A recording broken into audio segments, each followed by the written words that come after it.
Bonjour à toutes et à tous, aujourd'hui on va parler du principal obstacle pour votre réussite, ce sont les croyances limitantes. Pour introduire ce sujet, j'aimerais parler d'une phrase qu'on dit souvent dans le sport en tout cas, qui est que le pire ennemi c'est nous-mêmes, et je suis complètement d'accord avec ceci, mais je rajouterais qu'en fait ce qui serait important c'est de devenir son meilleur allié. Et pour cela, la première chose à savoir, c'est que lorsqu'on est face à une impasse, à une difficulté, qu'on a du mal à réussir, souvent ça provient d'une chose, c'est de nos croyances, et surtout nos croyances limitantes. Donc qu'est-ce que c'est une croyance en fait?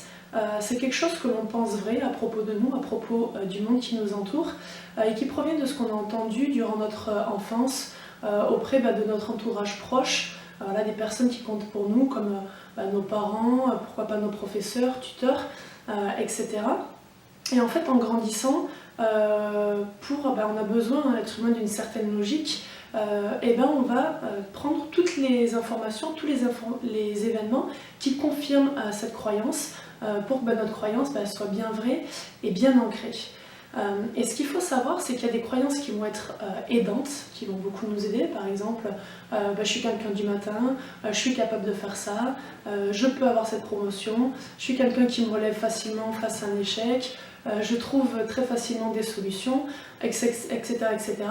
Mais il y a aussi de nombreuses croyances limitantes que l'on a à propos du monde qui nous entoure, et parfois à propos de nous, comme par exemple je suis incapable de prendre la parole en public, je finis toujours par abandonner, donc cette fois-ci c'est pareil, j'irai pas au bout de mes études, etc. etc. Et donc dans le sport, dans nos projets, ce qui se passe en fait, c'est que ces croyances, elles nous servent à faire des choix.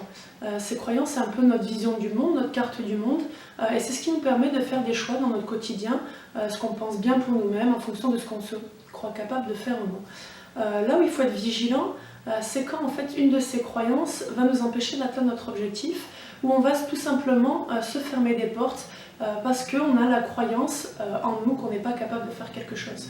Souvent ces croyances sont complètement inconscientes, et donc du coup en fait il y a différentes étapes, c'est de les identifier.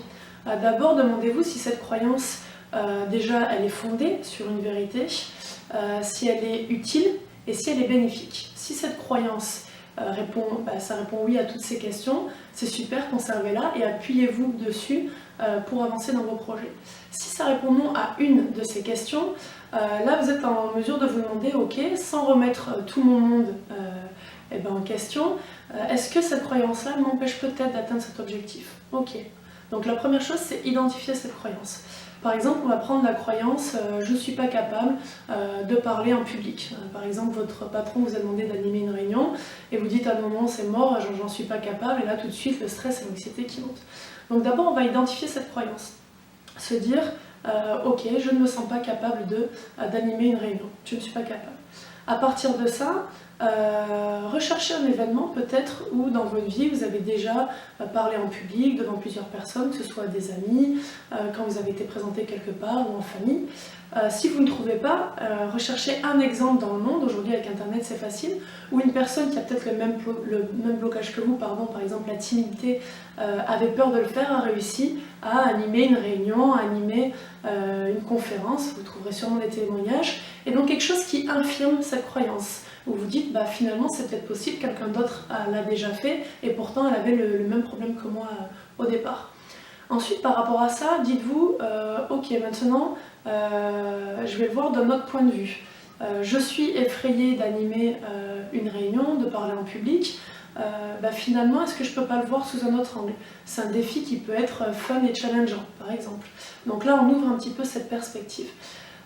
Enfin, maintenant, c'est de se dire, ok, peut-être que je ne suis pas à l'aise, mais qu'est-ce que je peux faire pour avancer?